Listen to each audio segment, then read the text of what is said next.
We are at the biggest medical facility, not just in Somalia, but some say arguably in all of Eastern Africa.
We are at the biggest medical facility, not just in Somalia, but some say arguably in all of Eastern Africa, at the Recep Tayyip Erdogan Medical Facility in Mogadishu, Somalia. And they're treating everything from dehydration to more severe cases of injuries and gunshot wounds. To get an idea of how important this initiative is for Somalia, let's speak to Dr. Mustafa Chortok, who is the Chief Medical Officer. Thank you so much for seeing us here.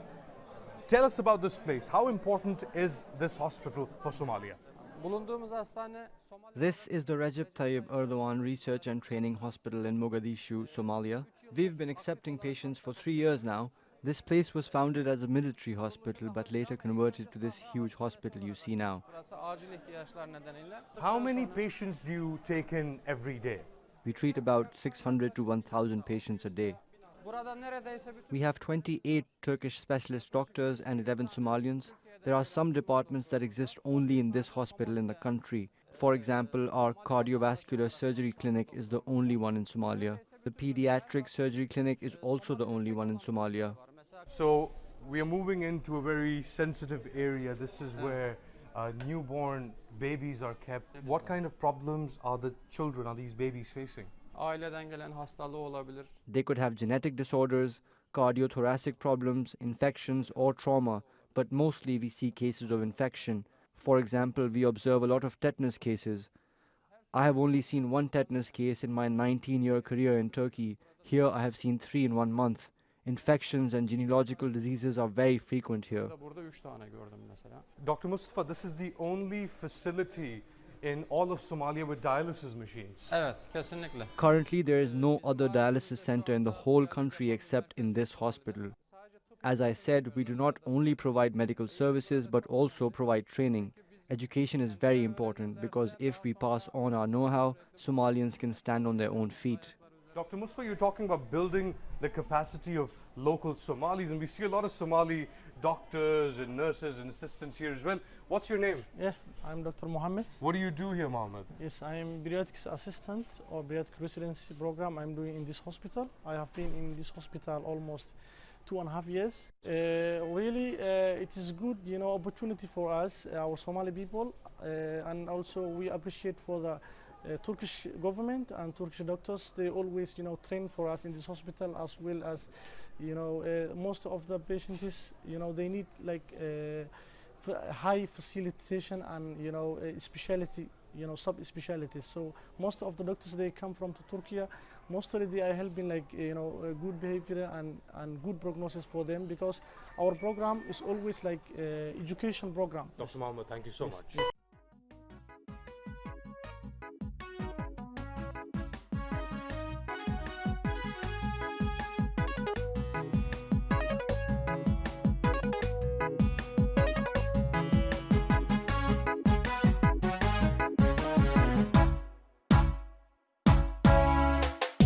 Markuu qarankeenu ciiray oo ciiray nabadu goortay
حقيقة مركو عالم كيجي